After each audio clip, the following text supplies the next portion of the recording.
Good morning, good afternoon, good evening, whenever you're receiving this information. My name is Rafael Vasquez Guzman, and this is a production that is being made for Líderes del Futuro Avanzando. Our website is lideresdelfuturo.org. We're making some changes to the website, so thank you for your patience.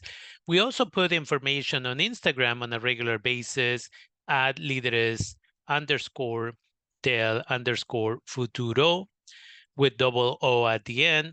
When you go to our website, one of the first things that you will see is our new book that was just published recently, and it is available on Amazon, The Journey of DACA Students Living in the United States Today.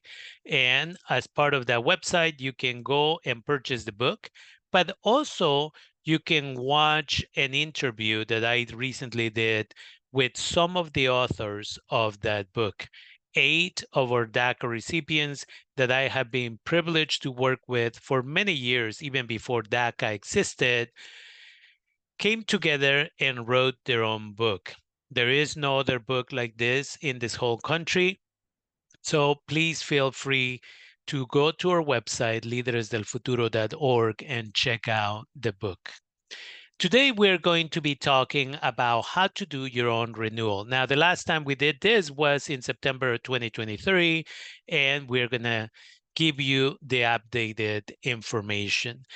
And so we don't know how much longer DACA will last, but for as long as it's available, it's important that people take the opportunity and then put it to use. Now, the reason I'm doing this new video, among other reasons, is because there is a new version of the forms. So the latest version should say that it expires on February 28, 2027. And there are 4 forms that are part of this. A21D is the first one.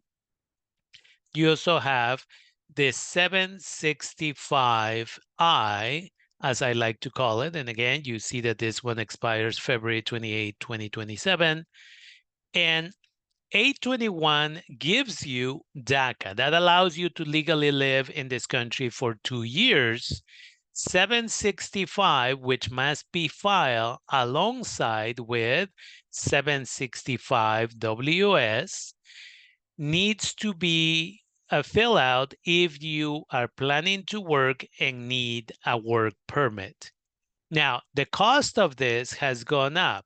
For the 765 NWS is $85. So you would get either a check or money order, and that's what you would submit for this.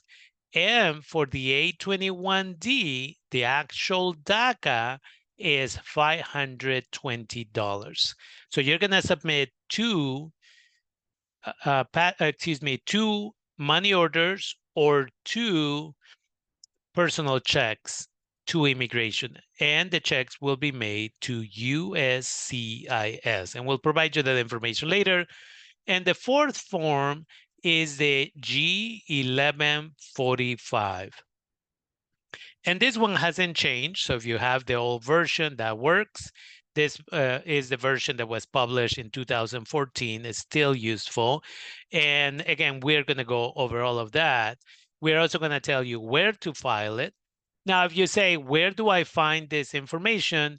You go to the website USCIS.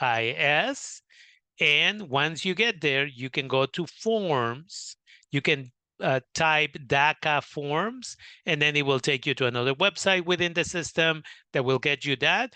But if you already know that you're looking for A21D, 765, 765WS, and G1145, you click on forms, then you click, it'll expand, and you'll be able to choose all forms, and then you can get those forms downloaded. And so then you come back and open the forms. Now, if you're going to do them on an Apple computer or an Apple laptop, please note that sometimes the form will be typed, and then in the last page, it will not show the name or your USCIS number. So make sure page 7 of the 765 and the 821D that your name appears here and here. And if not, if an Apple computer was used and for whatever reason it doesn't print it, make sure you handwrite this information. Immigration will return the package to you if it's not done. Now, I filled out these forms with a fictitious name, address, phone number, just so that we can use it. So what are you doing? You are doing a DACA renewal. And we are putting today's date, which is 8/25/2024. I made up a name. If you have a second first name, that would go here. If you don't worry about it. And then on the right side of this, you just put your address, whatever address that might be, right? So it's not that difficult. And again, if you're watching this on our YouTube channel or on Instagram, just pause it and take care of that.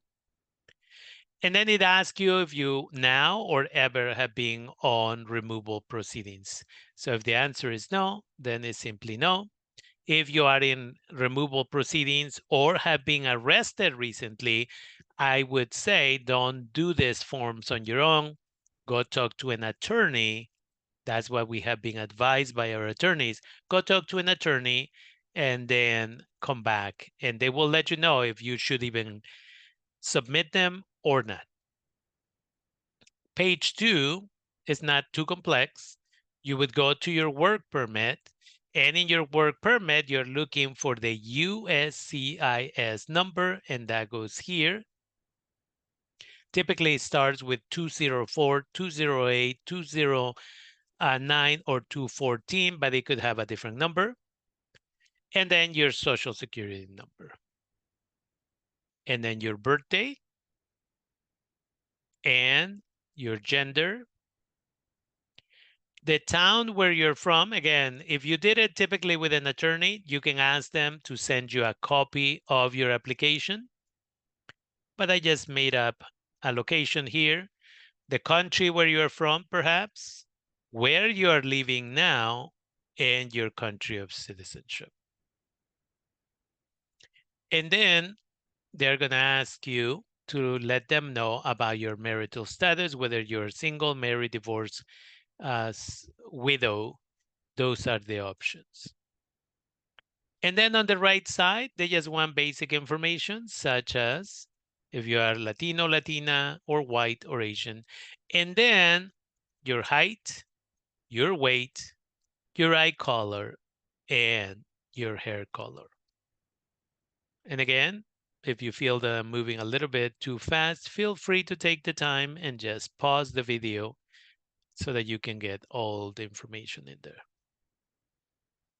And here in part 2 is asking you if you have continuously been living in this country since at least June 15th of 2007.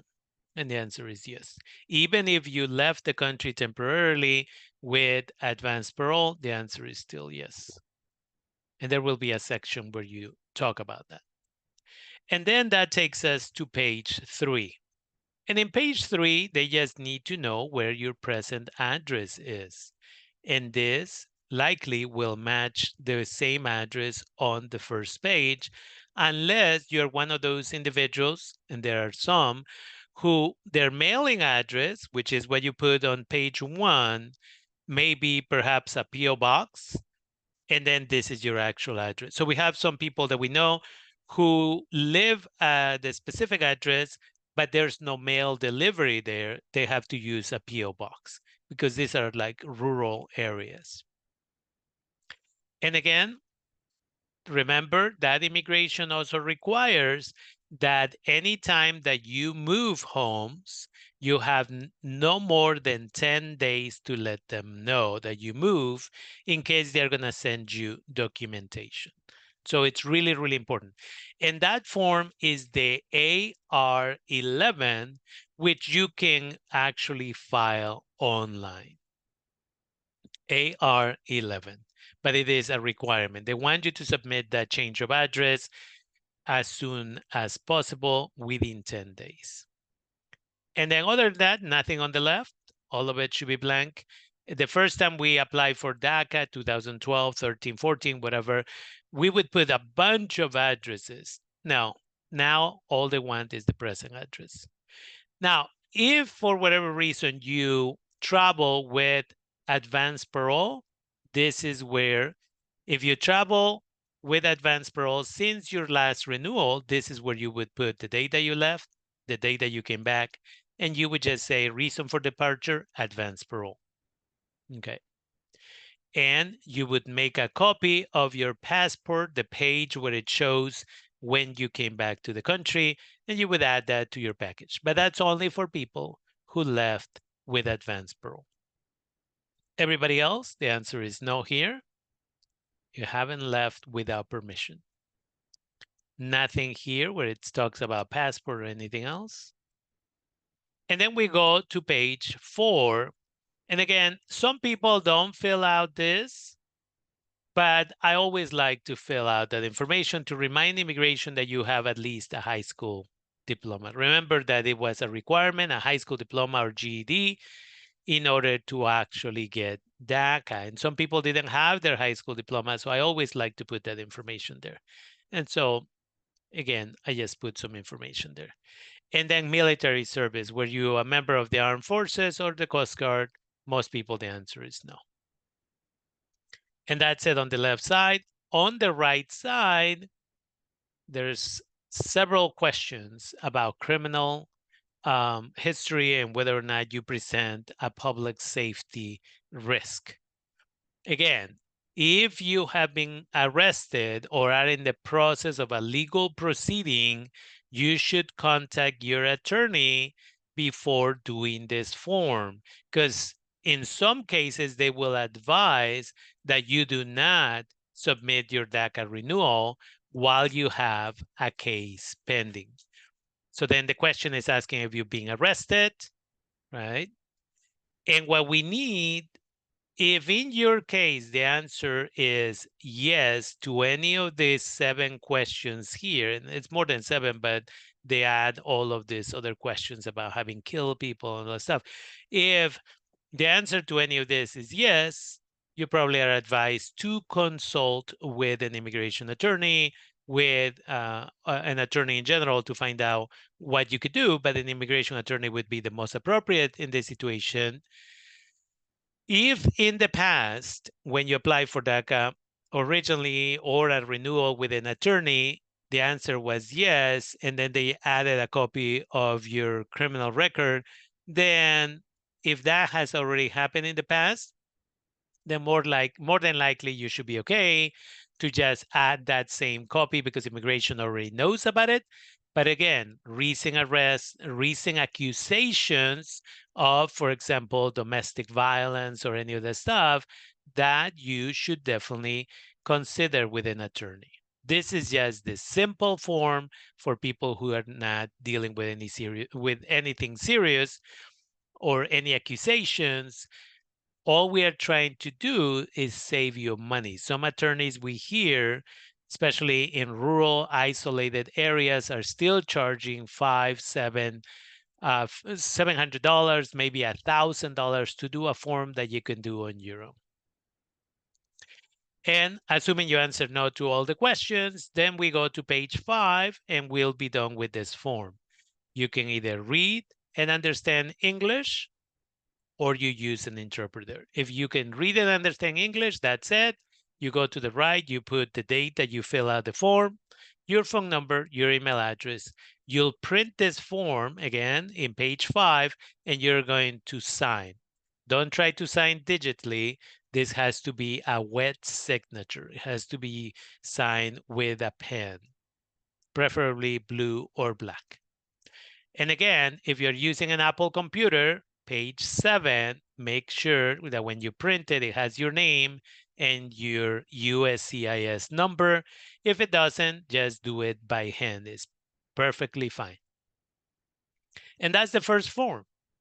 The second form is 765I, and this is the first part of the application for a work permit. And again, at this moment, we are recommending that you submit your application 4.5 to 5 months, really, ahead of time, especially with the holidays, the elections, everything kind of slows down. So on this one, again, you're just applying for a renewal. You have your name, and then that's it for page 1. And then after that, you go to page 2, where they're going to ask you for your mailing address. Again, if you're one of those individuals who has to get their mail at a P.O. box, then you would put your P.O. box information here. That's the mailing address. And your physical address would be here. And then you would mark no. And as you can tell, it lights up. So you can put your actual address. If you say, if this is where you live and get your mail, then the answer is yes. And then this goes away. And then you're going to put your USCIS number, whether you're male or female, what your marital status is. It will ask you if you previously filed a 765I. Well, for most people who have DACA and have had DACA for almost a decade or more, the answer is yes. And has this Social Security Administration given you a Social Security number before? The answer is yes. And that's it for the left side. On the right side, it's just asking for your Social Security number and if you want the Social Security Administration to give you a new card if you lost it. If you lose it again and you don't know where you lost it, you should definitely report it.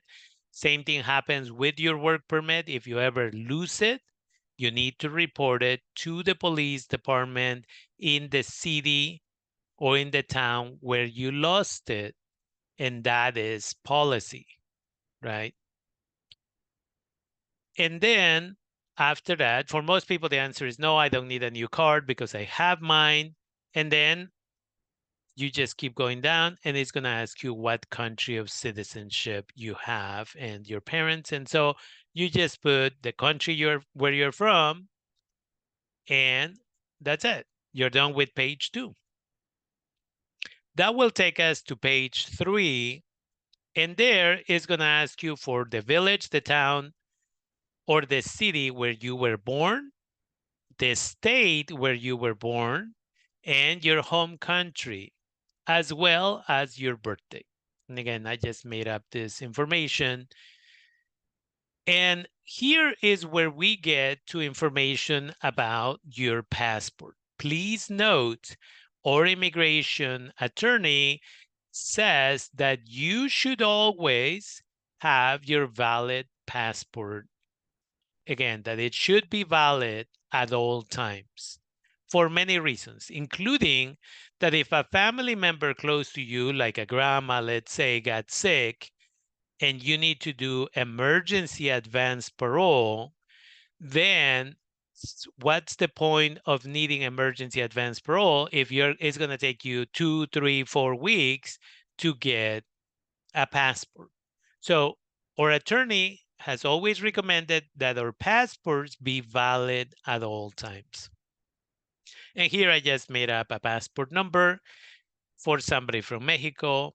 Again, and let's just say it expires in 2031. Again, try not to get one for 1 year or 3 years. Try to get it for 10 years.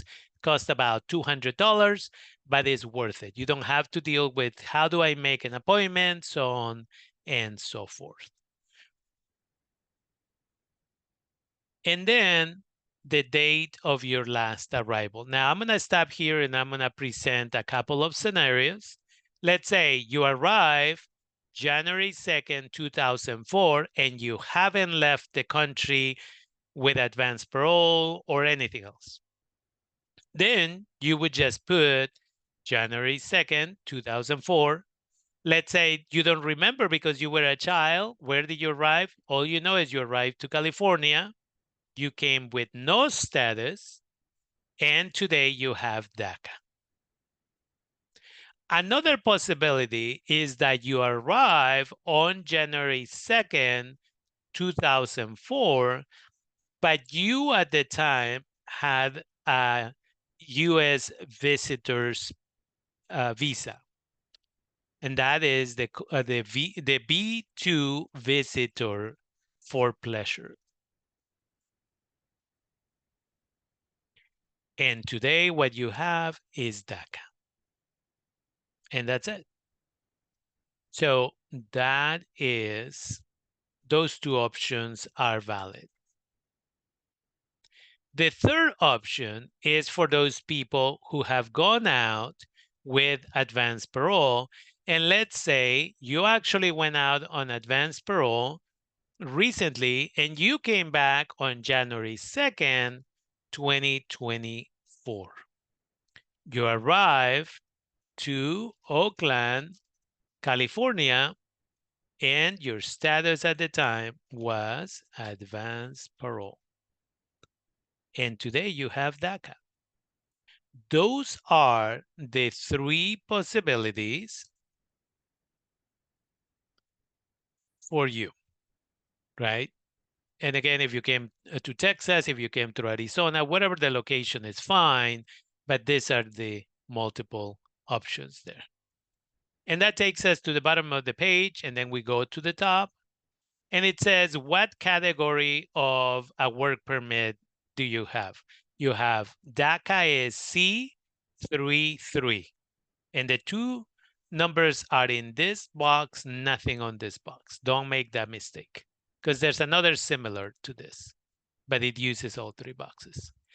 And besides that, you don't have to do anything else on this side.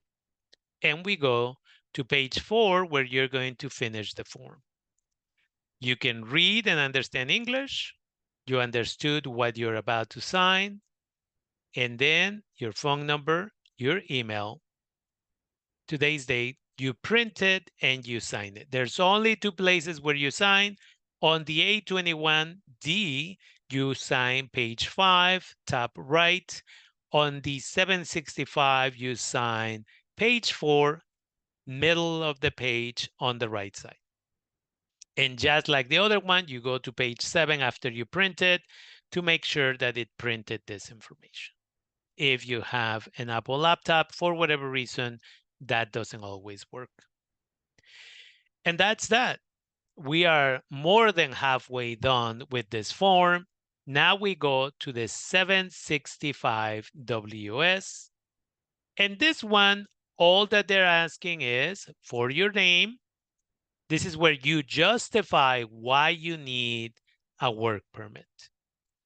It's going to ask you what your income is.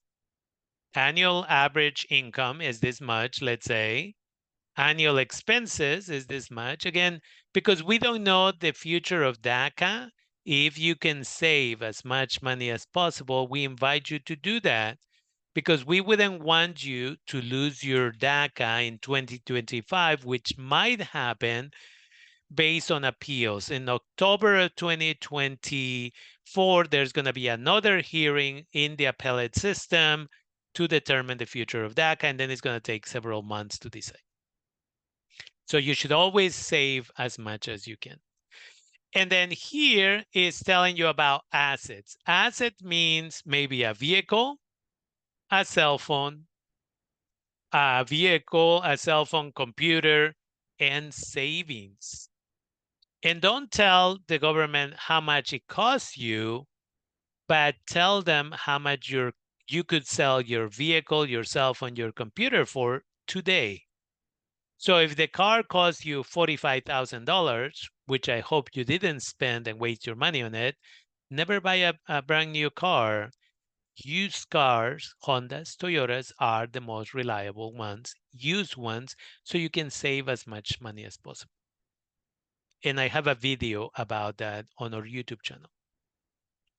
But again, even if it costs you $45,000, you've had it for 3 years, today you cannot sell it for 45. So tell the government and include how much you have in savings, for example. So let's say, for the sake of discussion, the vehicle for this individual is 8,000 plus savings and all the stuff amounts to about $12,000. Doesn't have to be a specific, but as close as you can. Yes, a good guesstimate. And then a rationale. Why do you need the work permit? Well, here we said, I am grateful to have obtained DACA as it has allowed me the opportunity to legally work and perhaps study.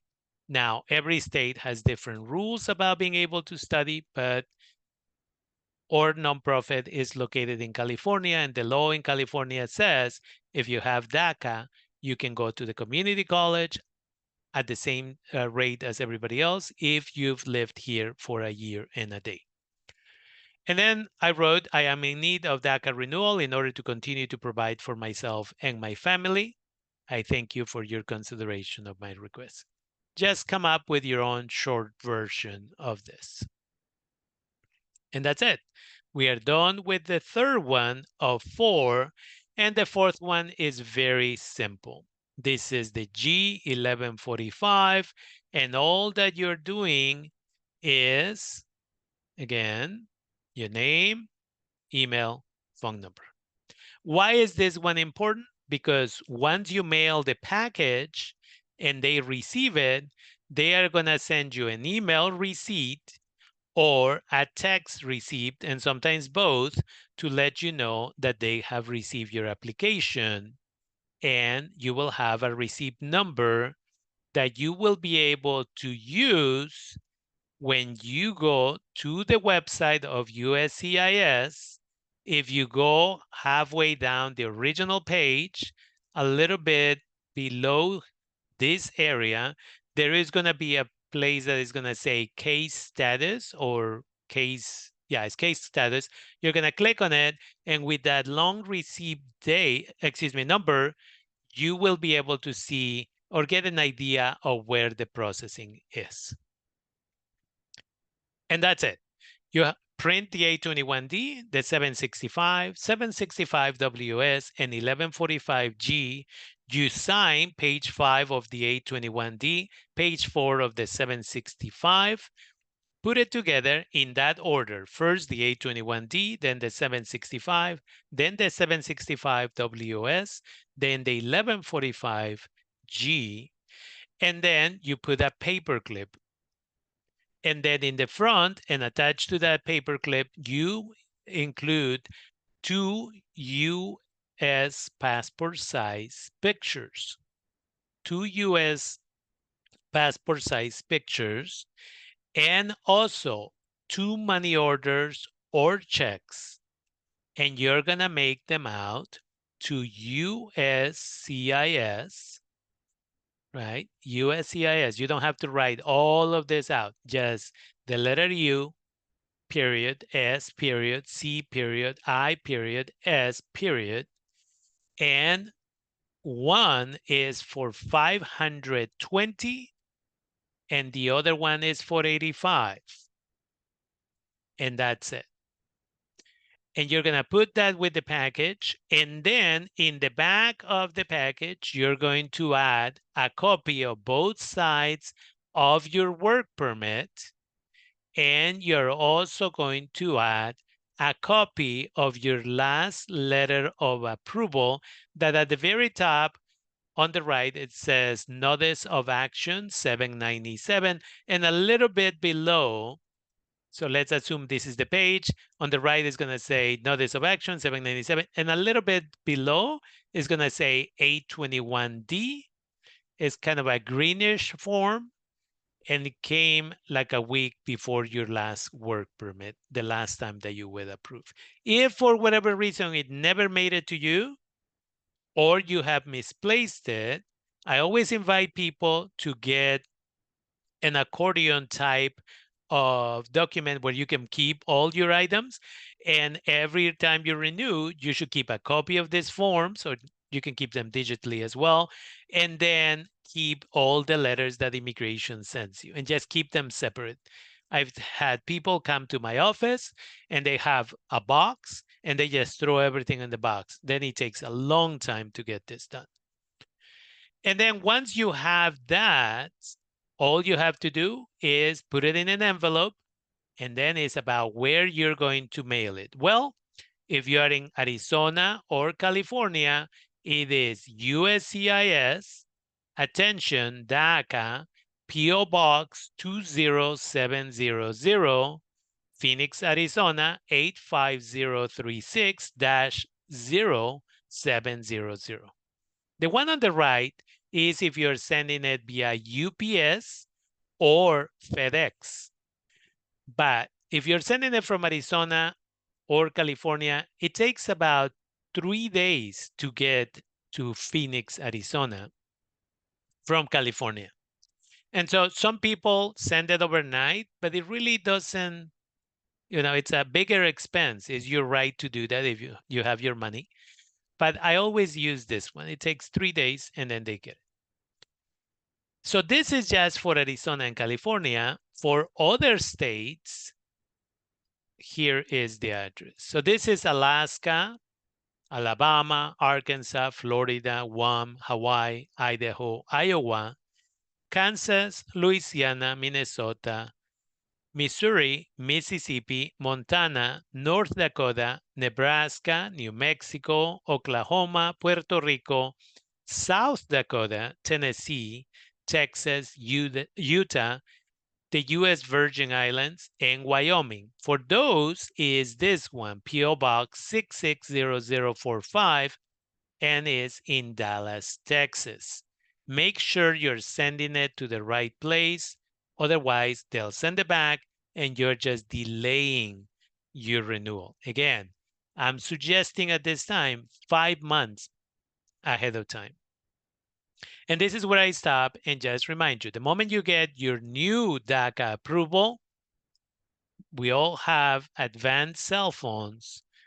Put it in your reminders, in your calendar for 6 months before it expires for your phone to remind you that it's time to renew. I ran into a lot of people who are worried because they're sending it 15 days before it expires, a month before it expires. And unfortunately, some people have lost their jobs because of that. Now, you say, my state wasn't mentioned. Don't worry. There's a third box, and that includes Colorado, Connecticut, Delaware, District of Columbia, Georgia, Illinois, Indiana, Kentucky, Massachusetts, Maryland, Maine, Michigan, Nevada, North Carolina, New Hampshire, New Jersey, New York, Ohio, Oregon, Pennsylvania, Rhode Island, South Carolina, Virginia, Vermont, Washington, Wisconsin, and West Virginia. For that one is P.O. Box 5757, Chicago, Illinois 60680-5757. And those are the 3 locations. And it's important that you send it to the right place. I'm going to go back to California, since most of the people that check out our videos, and we're grateful for this, are in California, and hopefully they'll make it to other places. The one from 2023, I think over 100 people perhaps watched it. Feel free to share it.